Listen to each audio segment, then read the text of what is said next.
আল্লাহ বলতেছেন, ও মুসা তুমি চিন্তা করো না, এই উম্মতকে আমি নিজে গাইড করব, আমার ইলম থেকে তাদেরকে ইলম দেব, আমার যে ধৈর্য, এই ধৈর্য থেকে তাদেরকে ধৈর্য দিব, এবং আমার সবর থেকে তাদের সবর দান করব।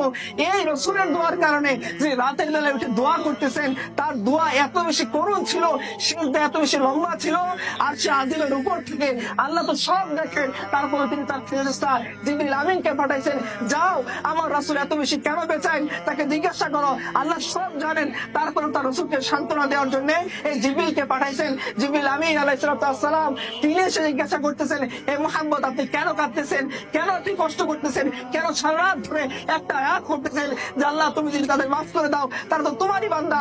মাফের তামান্না আল্লাহ রাসূলের ভিতরে খুব খেলা করতেছে, কারণ তিনি তো জানেন, তিনি তো গিয়ে দেখে আসছেন আজ কতখানি জাহান্নামের আগুন কত বেশি তীব্র, জাহান্নামের শাস্তি কত বেশি নিকৃষ্ট। জেনা করলে কি হবে আল্লাহ রাসূলকে দেখানো হয়েছে, সুদ খাইলে কি হবে আল্লাহ রাসূলকে দেখানো হয়েছে, ব্যভিচারী অবস্থা কি হবে আল্লাহ রাসূলকে দেখানো হয়েছে। এই দৃশ্য রাসূলের সামনে যখন ভাসতেছিল, আল্লাহ রাসূল সারা রাত তার উম্মতের জন্য কাঁদতেছেন। জিবরিল আমিনকে পাঠানো হয়েছে, তিনি জিজ্ঞাসা করছেন, ইয়া রাসূলুল্লাহ আপনি কেন কাঁদেন?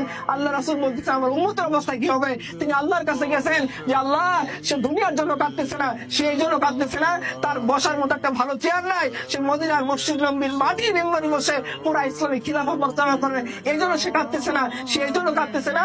তুমি তাকে বাক্যের জীবনে অফার দিছিলা, তুমি যদি চাও উহুদ পাহাড়কে স্বর্ণের পাহাড়ে পরিণত করে দিব, তোমার সাথে চলাচল করবে, যেখানে চাও ইস্তেমাল করতে পারবা, এই জন্য সে কাঁদতেছে না। সে এই জন্য কাঁদতেছে না যে মুশরিকরা তাকে প্রস্তাব দিয়েছিল, তুমি যদি চাও মক্কার সবচেয়ে বড় ধনী আমরা তোমাকে বানাই দেব, তুমি যদি চাও মক্কার রাষ্ট্র ক্ষমতা, মক্কার আমরা তোমাকে নেতা বানাই দেব, তুমি যদি চাও নারী, মক্কার কুরাইশদের সবচেয়ে এলিট ক্লাস, মক্কার কুরাইশ, সেই কুরাইশদের 10 জন নারীকে তোমার সাথে বিয়ের সুযোগ করে দিব।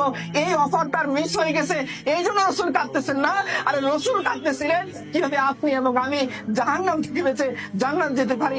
আল্লাহ যখন এই কথা শুনছেন, আল্লাহ জানেন, যা জিবরিলের মুখ থেকে যখন এই কথা শুনছেন, তিনি বলছেন, জিবরিল এখনই যাও, আবার জমিনে যাও, আমার রসুলকে সান্ত্বনা দিয়ে বলো কিয়ামতের দিন তার উম্মতের ব্যাপারে আমি তাকে সন্তুষ্ট করে দিব।